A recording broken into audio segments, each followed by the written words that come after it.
Hey guys, today I'm going to show you how to restore Snapchat streaks without paying.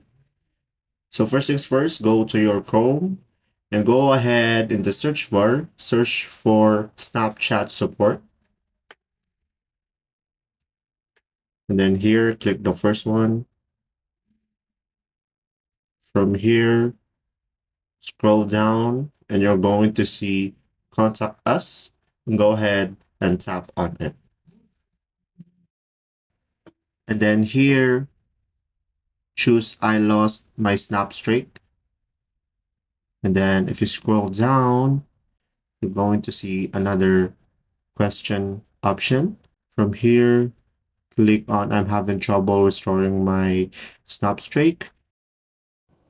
And then here, click on yes, and it will submit a request.